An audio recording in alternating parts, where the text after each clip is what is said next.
Emmanuel Macron interrogé. Je disais, c'est très intéressant sa réponse. Parce que généralement, quand vous invitez des personnalités, c'est très facile à justifier. Vous dites, voilà, c'est un grand Français qui est connu, qui a une histoire très importante, qui a un lien particulier entre la France et le Maroc. Là, c'est pas du tout ce qu'il dit. Il est dans l'incapacité de répondre et de justifier. Il dit, c'est anecdotique, ce qui ne veut rien dire. Donc écoutez la réponse du président de la République. Et je ferai aucune remarque sur des choses qui n'ont aucun intérêt et qui sont très anecdotiques quand on regarde. Je suis fasciné que vous avez un pays et des compatriotes qui disent c'est historique, on ouvre un chantier nouveau. Et donc je ne m'intéresse pas aux anecdotes. Je le répète, c'est pas anecdotique qu'un repris de justice soit dans la délégation de la France et représente la France à l'étranger. C'est tout sauf anecdotique. Et c'est Pascal, là où vous, dans votre introduction, là où vous vivez très juste et ce qui n'est pas retenu Philippe Bilger. Assez souvent par les présidents, c'est que pour un président, il n'y a pas d'anecdote, il n'y a pas de détails. Bien évidemment. Alors Vincent Hervouet, et je vous ai demandé de venir ce matin, d'abord pour mettre en perspective ce qui se passe entre la France et le Maroc, et pour peut-être répondre sur l'intervention d'ailleurs de M. Bellatar qu'on peut écouter. On lui a posé la question, il ne parle pas à CNews. Non. Il y a une différence entre sans doute CNews, entre en tout cas le présentateur que je suis lui, c'est que moi je ne suis pas condamné par la justice française. Donc déjà c'est une différence quand même qui me paraît assez importante. Et puis moi je ne suis pas un repris de justice. Présence sur place, c'est Thomas Bonnet de CNews qui a révélé sa présence sur place. Exactement, moi je ne suis pas un repris de justice. Donc faut qu'il parle avec un peu plus de respect aux uns et aux autres. Écoutez M. Bellatar. Vous répondez à l'idée qui dit adhésion ou non pas adhésion. C'est vrai ? Vincent Hervouet. La dignité offensée, c'est toujours un spectacle. D'abord, il n'est pas le seul, au fait, comme repris de justice. Il y en a 3. Parce que vous aviez aussi, c'est très curieux, oui. Il y a une volonté chez le président de narguer ou de défier le monde. Il y avait aussi François-Marie Bagné, vous savez, l'homme qui avait soutiré 1 milliard d'euros à Mme Bettencourt et qui a renoncé à 500 millions supplémentaires en échange de l'abandon des poursuites, mais le parquet l'a poursuivi. Et Bagné avait été condamné à 4 ans de prison. Il y avait aussi, mais Gilles Guérib, vous savez, le député qui a cassé la tête de Boris Faure. Ça veut dire que le président se moque des décisions de justice, au fond. Qui lui a été condamné à 1 an de prison ferme. Oui. Oui, non, mais ça veut dire que vous avez un président de la République qui fait fi des décisions de justice de son propre pays et qui emmène avec lui des repris de justice. Oui, c'est parce que Bellatar, on pourrait se dire, c'est le fou du roi. Dans la cour, il faut un fou. Donc il y avait un type qui portait un costume d'arlequin, c'est-à-dire et qu'il a ensuite d'ailleurs mis aux enchères sur Internet.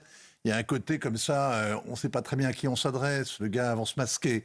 Mais il y en avait d'autres. Hein. Il y a vraiment une espèce de côté pervers et je ne veux pas parler de l'admirable Pascal Ouzelot qui avait lui réussi à revendre sa chaîne de télé quelques dizaines de millions d'euros en faisant une affaire magnifique grâce à ses amis du CSA. Il y a le goût des riches et des riches qui sentent un peu quand même, qui n'ont pas gagné leur fortune d'une manière tellement simple. Bon, je donne la parole à Gérard Carrou. Je voudrais quand même que M. Bellatar lui donne le droit de réponse. Il était venu d'ailleurs sur ce plateau, il avait fait un jour un échange avec Éric Zemmour. Il répond, il dénie le fait qu'il soit islamiste. Je rappelle quand même, parce que c'est important, qu'il a défilé en 2019 à côté du CCIF, qui est une organisation dissoute depuis, le collectif contre l'islamophobie en France. Il était là en 2019. Donc écoutez M. Bellatar. Madame, je ne sais pas comment on me qualifie d'islamiste. Ce que je peux vous répondre, c'est que je ne le suis pas et que cette insulte glisse sur moi depuis des années. Vous pensez vraiment et vous faites offense à nos services policiers, est-ce que vous pensez vraiment qu'on laisserait quelqu'un de près ou de loin qui est affilié à ce genre d'hérésie qui est l'islamisme ou n'importe quel extrémisme monter dans un avion ? Soyons sérieux un petit peu. Et franchement, je vous le dis, vous êtes des journalistes. Vraiment, vous avez un pouvoir de réconciliation sur notre pays qui est déterminant. Et vous ne pouvez plus suivre l'extrême droite dans des éliminations comme ça, très arbitraires, qui concernent souvent, sachez-le, des Arabes et des Noirs. On est sorti du débat public, vous le voyez bien. Et aujourd'hui, on a un président de la République. Moi, j'ai des désaccords profonds avec des gens avec qui je suis monté dans l'avion. Mais pour vous dire, ça s'est tellement bien passé, j'ai vu Retailleau manger du couscous. Donc comme quoi, vous voyez, les gens changent. Bon, moi, je ne citerai pas des personnalités originaires du Maroc, personnalités importantes que j'ai croisées ces dernières heures, qui sont scandalisées de la présence de M. Bellatar. Là aussi, En fait, la difficulté que nous avons dans ce métier, et Gérard pourra en parler, c'est cette affaire de off. Tout le monde est choqué. Les ministres sont choqués, les députés sont choqués, les sénateurs sont choqués, mais personne n'ose le dire. Alors moi, je ne peux pas citer, membres du gouvernement, puisque des membres du gouvernement que j'ai eus disent, mais enfin, ce président, Laurent Berger l'a dit ce matin. Voilà, elle l'a dit. Bon, mais parce que tout le monde... Et Bruno Retailleau prépare sa réponse qui devrait arriver demain matin. Mais tout le monde... Tout le monde, et c'est une question de bon sens. Vous avez un repris de justice dans un voyage officiel. 2, 3. Je veux dire, là, c'est pas qu'un repris de donc justice. il y a même pas de discussion. Et ça montre une nouvelle fois la déconnexion de ce président. Je pense pas qu'il soutienne M. Bellatar. Je pense pas que ce soit ça. Il y a quelque chose de vertigineux, à mon avis, dans cette dégringolade, je dirais, du président de la République. Dégringolade au sens de l'opinion qui ne peut pas comprendre une chose pareille. Il y a eu, au point de départ, il y a eu une erreur grossière. Il sait qui est Bellatar et il le fait venir dans ce voyage. Alors, avec tout ce qu'on a dit, je ne veux pas le répéter, de mauvais pour la France et pour le Maroc d'ailleurs en même temps. Mais au lieu d'essayer de faire profil bas, quelque part, et ça c'est dans sa nature, il va en rajouter parce que là, ce qu'il a dit sur l'anecdote, il sait que la France entière connaît cette histoire aujourd'hui et la prend pas pour une anecdote, et lui fait semblant de la prendre c'est-à-dire de rejeter la responsabilité sur ceux qui l'ont sorti et ceux qui l'ont commenté. C'est invraisemblable, dans la situation politique dans laquelle il se trouve, de faire une sorte de parcours, ou alors il veut aller dans le mur, il y va en klaxonnant et il veut y aller complètement.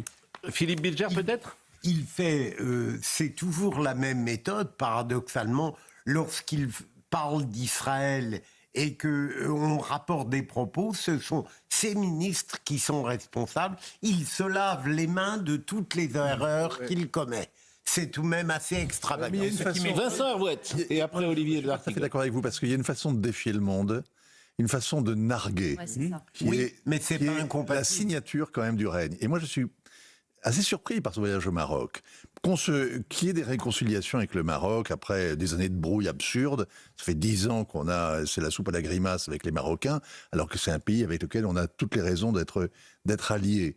Là, les Marocains ont obtenu de la France quelque chose de considérable, parce que ça fait 50 ans, 49 ans précisément, qu'ils ont une politique obstinée, ferme, déterminée, qui ne se laisse jamais distraire, qui est de faire reconnaître par le monde la souveraineté qu'ils ont depuis très longtemps sur le Sahara occidental. Et la France a, pendant l'été, par la voix d'Emmanuel Macron, à l'occasion de la fête du trône, il a envoyé un message au roi. Personne n'a remarqué, c'était la chaleur de l'été, c'était le 30 juillet. En plus, Haniyeh, l'islamiste du Hezbollah, du Hamas, s'est fait à ce moment-là dessouder. Et donc, c'est passé complètement inaperçu.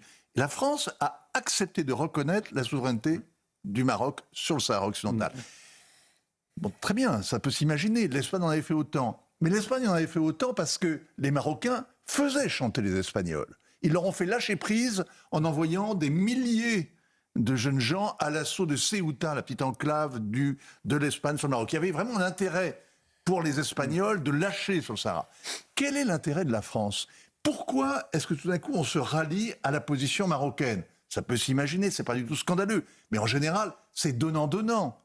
Qu'est-ce que la France a obtenu comme avantage stratégique décisif ? Rien. Ben voilà, je demande à voir. Sur le fond, des paroles sur l'immigration, des paroles sur les clandestins, des paroles sur le narcotrafic, mais paroles, rien de fondamental. Et donc, Olivier, je pense franchement, sincèrement, au bout de l'analyse, que si le président Macron a fait ce cadeau au roi du Maroc, et si aujourd'hui il s'est rendu au Maroc, ça n'a qu'une seule raison. C'était pour narguer les Algériens. Parce que la danse du ventre qu'il fait depuis des années à l'Algérie n'a rien donné. Et donc, c'est une façon de faire un bras d'honneur aux Algériens. C'est pour narguer l'Algérie qu'on s'est réconcilié, ce qui est une bonne chose. Mais c'est la seule raison que je vois à cette politique très bizarre. J'aimerais répondre à Gérard Carreyrou sur la bêtise d'Emmanuel Macron, mais pour lui, c'est pas de bêtise. Oui, c'est pas une bêtise. C'est-à-dire qu'on ne découvre pas. Olivier d'Artigol. On ne découvre pas Emmanuel Macron. il se fiche comme une guigne, ce qu'on peut dire dans le commentaire de ce déplacement de M. Bellatar. Rappelez-vous. Je pense pas quand même, parce que tout son voyage est raté. Rappelez-vous. Voilà, il sera vu à l'aune de cela dans l'opinion publique. Donc, en fait, il n'y a pas une séquence qui marche, donc il peut pas se fiche. Il n'a pas une séquence qui marche. Non, les conseillers très proches d'Emmanuel Macron ont dû très sérieusement le mettre en garde par rapport à ce casting. D'où la non-publication dans une première liste d'invités. Il a assumé crânement, exactement comme au début du premier quinquennat sur l'affaire Benalla, qui viennent me chercher. Il le fait venir ? Ça fait partie de sa nature. Ils sont proches. Mais proches, en fait, moi je n'arrive. Il a fait recevoir à l'Élysée par Bruno Roger-Petit et un autre conseiller à la veille de la marche contre l'antisémitisme, et il a repris les arguments de Yassine Bellatar pour expliquer qu'il n'y allait pas parce que ça allait fracturer et mettre le feu aux banlieues. Mais enfin, Il lui a donné une fonction officielle. Franchement, je n'arrive même pas à y croire. Vous le dites, mais ça, c'était avant. Vous le dites de temps en temps. Il y a plusieurs actes. Mais il a été condamné en 2023. Après, oui, enfin, il était déjà sulfurant en 2018. Il y avait déjà des liens avec le CCIF. Il avait déjà animé un gala du CCIF en 2018. Mais j'entends bien, mais depuis, enfin, quel est l'intérêt d'Emmanuel Macron à aller au Maroc avec Yassine Bellatar ? Enfin, quel est son intérêt ? Moi, je ne le vois pas. Une pure transgression. Mais Vincent, est-ce vous voulez dire que sa politique internationale n'est fondée que sur la provocation et le ressentiment ? Ah bon non, sa politique internationale, c'est impossible de savoir à quoi c'est un en même temps permanent, et en politique étrangère, le en même temps, c'est suicidaire. Donc comprendre quelle est la ligne de politique étrangère du président à l'étranger, c'est vraiment beaucoup plus compliqué que de comprendre sa ligne en politique intérieure. Donc je vous invite... écoutez Aurore Berger, puis on réécoutera... Là, il y a une raison, il y a l'Algérie. Oui. L'Algérie, ils n'ont pas été gentils, les Algériens, mais ils vont voir ce qu'ils vont voir. Aurore Berger a pris la parole ce matin, et je vous propose de l'écouter, parce qu'elle est camp présidentiel. C'est un sinistre personnage qui a menacé aussi d'ailleurs des personnes qui, elles, sont exemplaires dans la République. Je pense à Sophia Aram, je pense à quelqu'un qui a été extrêmement important dans le combat pour la laïcité, qui est Laurent Bouvet, qui n'est plus là aujourd'hui et qui avait subi ces attaques. Donc j'avoue que je ne sais pas quelle est la raison de sa présence. Je crois qu'il y a... Elle vous choque ? En tout cas, ce qui est anecdotique, c'est ce personnage. Ce qui est anecdotique, c'est ce personnage. C'est un sinistre personnage. C'est quand même extraordinaire. Mais elle dit ce que tout le monde pense, hein. Évidemment, elle dit ce que tout le monde pense. Autre prise de parole, me dit Marine Lançon, et ça sera Jean-Noël Barrot qu'on écoutera tout à l'heure. Alors, écoutons une nouvelle fois M. Bellatar, qui a été interrogé et qui s'est exprimé sur sa présence. Si l'extrême droite dorénavant vous donne la tendance qu'il faut suivre, c'est bien malheureux. Voilà, moi j'ai 20 ans de carrière en France, je suis français, je suis marocain. Donc c'est un déplacement où je me sens en tout cas physiquement légitime. Mais dorénavant, il va falloir poser la question à Marine Le Pen. C'est-à-dire que je serai illégitime sur le territoire français et illégitime sur le territoire marocain. Donc si vous me trouvez un pays qui est prêt à m'accueillir...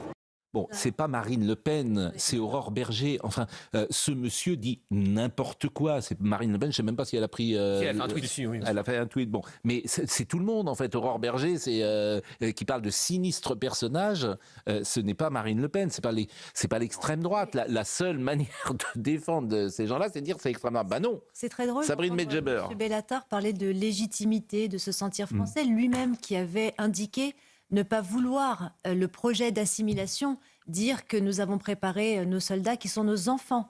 Il avait fait cette déclaration claire il y a quelques années. Et pour rajouter et compléter tout ce qui a été dit, il est très difficile aujourd'hui de porter du crédit à la politique du président de la République dans la lutte contre l'islamisme en France, en portant ou en érigeant un turiféraire même du frérisme et de l'islamisme ici en France. Et de surcroît lorsqu'il s'affiche avec lui au Maroc, pays qui lutte. Bien sûr. Et d'ailleurs, M. Bellatar, il ne pourrait pas dire au Maroc ce qu'il dit en France. C'est ça, c'est le grand paradoxe, bien souvent. C'est-à-dire que le frérisme est plus présent parfois sur notre territoire. En tout cas, il est moins combattu. Le courage connaît des frontières. Mais exactement. C'est-à-dire que je dis pas de bêtises. Non, pas du tout. Mais il y a un Bellatar au Maroc, il y a un Bellatar en France. Il y a que le Bellatar, quand il va au Maroc, il joue les humoristes, les influenceurs, mais il n'a pas de propos politiques. Il veut faire du business en Afrique, il veut faire... Mais il ne tient absolument pas le discours... il ne voit pas des islamophobes partout. Hein? Et d'ailleurs, c'est bien que la police marocaine n'est pas comme la police française. Et qu'il n'a pas trop intérêt à donner des coups de pied dans les mollets. C'est ce que disent d'ailleurs beaucoup Marocains, de Français qui vivent au Maroc, qui disent lorsque beaucoup de gens quittent la France pour venir quelques jours ou même quelques semaines au Maroc, ils ne se conduisent pas du tout de la même manière qu'à Paris. Hein. Non, mais la démagogie de Bellatar était très... Ce qui a choqué au Maroc, ou en tout cas les Marocains que j'ai Vincent Herbouet. C'est la démagogie de Bellatar, c'est sa tenue très négligée. Sur... Ah oui, on peut le voir d'ailleurs, la tenue, oui. C'est pas du tout du racisme, c'est pas du tout du mépris de classe, c'est que il y a... vous avez pu remarquer quand vous voyez la délégation marocaine, à quel point les gens se tiennent. Oui. Et le roi lui-même... avec sa canne, ce que remarquaient les gens d'abord, c'est la présence de la princesse, la jeune princesse, la fille du roi, qu'on voit très rarement, qui était à ses côtés, la présence du prince héritier, le jeune prince héritier, et le fait que le souverain ait une canne à la main. Ça vraiment, les Marocains ont regardé ça de près. Alors on va regarder, Marine va nous proposer cette... Et en fait, il a une sciatique. Oui. Et alors là, il a tenu pendant 3/4 d'heure avec sa sciatique, sans moucheter. Oui. Ouais. Alors que la délégation française, et puis au milieu de la délégation française, il y avait ce type totalement négligé, complètement allé. C'était vraiment choquant. C'est ça qui choque les Marocains. Oui, alors et effectivement, on va voir sur le tapis rouge. Donc là, il est déjà en jogging, mais bon, il s'habille comme il veut, j'ai envie de dire, mais c'est vrai que c'est... Non, il a rectifié. Bon, mais c'est pas cette séquence que je voulais montrer, c'était sur le tapis rouge. Le protocole, ça veut dire quelque chose. Oui, voyons surtout dans une configuration sur les royales. Voyons le tapis rouge, cher Vincent. Voyons cette image dont vous parlez et que vous dites... Voilà, c'est une image... C'était au dîner officiel le soir. La cravate également. Là, il est en costume, c'était pour le dîner officiel le soir. Donc ça, c'est le dîner officiel. Bon, écoutons un autre passage où il parle de l'extrême droite. Monsieur Bellatar. J'ose croire que les journalistes de ce pays, vous allez faire un travail remarquable parce que la séquence entre les deux pays, elle l'est. C'est une réconciliation majeure pour nos deux continents. Je ne parle même pas de pays. C'est entre l'Europe et l'Afrique et les conséquences que ça peut avoir. Et croyez-moi que ça me dérange vraiment qu'on se focalise sur moi. Mais voilà, c'est l'état de mon pays. Hein. Le résultat des dernières élections prouve que de toute manière, l'extrême droite a pris confiance. Et malheureusement, je vois que vous les suivez. Je pense que le temps qui avance, je suis de ceux qui dira toujours qu'on ne parle pas et on ne négocie pas avec l'extrême droite. Je pense que notre pays a des valeurs nobles et j'attends pas moi les Jeux Olympiques pour parler de diversité.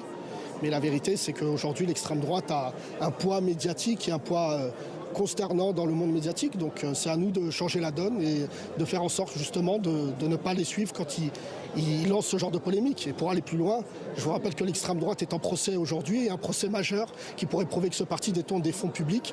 Moi, j'ai pas l'impression qu'on va venir ici et détériorer les finances de notre pays. Je rappelle que celui qui parle est un repris de justice. Pourquoi lui tendre le micro? Je rappelle.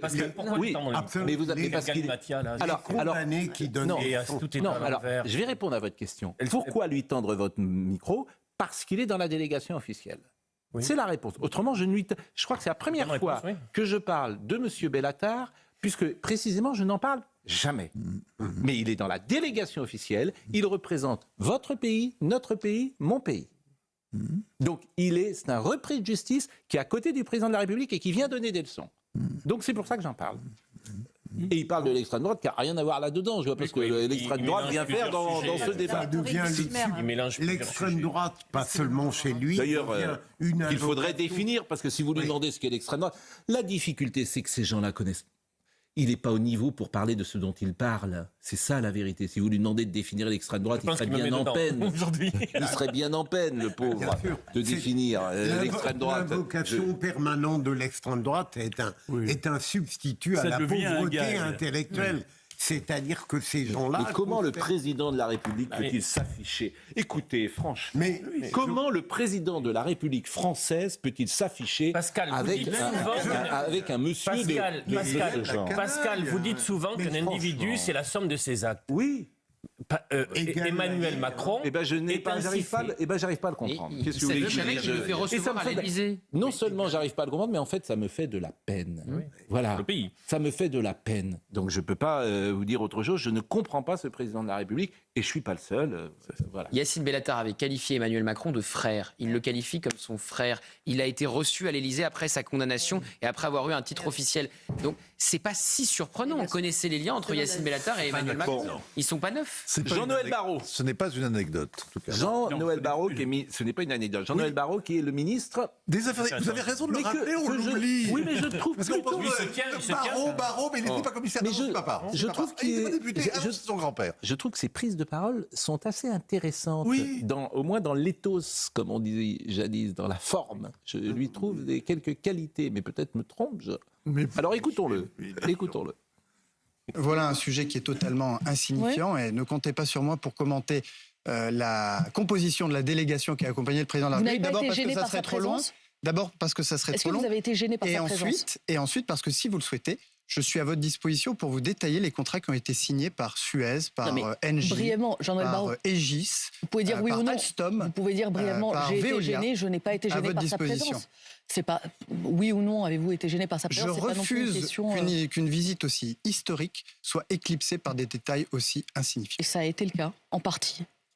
Pas du côté marocain, en tout cas au Maroc, on n'en a pas entendu parler. Quelle arrogance, quel mépris. Les petits hommes gris, c'est insupportable. Le détail n'existe pas. C'est pour ça que ces gens-là, effectivement, il y a des connexions avec eux.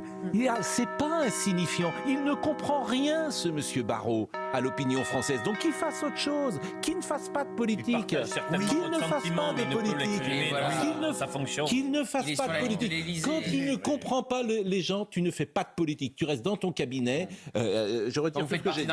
Il a une parole je retire. Soumise. Mais oui. Ok, oui, bien sûr, bien sûr. Non, mais leur déconnexion est totale. Leur déconnexion est totale. Et effectivement, en fait, comme ils sont comme ça, Marine Le Pen, elle prend 3 points de plus. C'est eux les responsables. C'est ce monsieur Barrot qui est responsable. C'est monsieur Macron qui est responsable. Ils sont responsables. ministre des Affaires étrangères qui, suite à un déplacement à l'étranger, s'est dissocié de son président. Oui, c'est impossible Mais c'est impossible pour lui. Tu n'es pas obligé d'avoir cette arrogance. C'est tout sauf insignifiant. Si monsieur Barrot voulait venir, je l'accepte volontiers. Mais je trouve qu'elle est gentille, la journaliste, parce qu'il n'y a pas de détail. Le détail n'existe pas. Non, mais c'est très juste. Le général de Gaulle ne payait pas l'électricité. Le détail n'existe pas. Mais dans aucun domaine, dans tous les domaines, dans la vie privée comme dans la vie publique, le détail n'existe pas.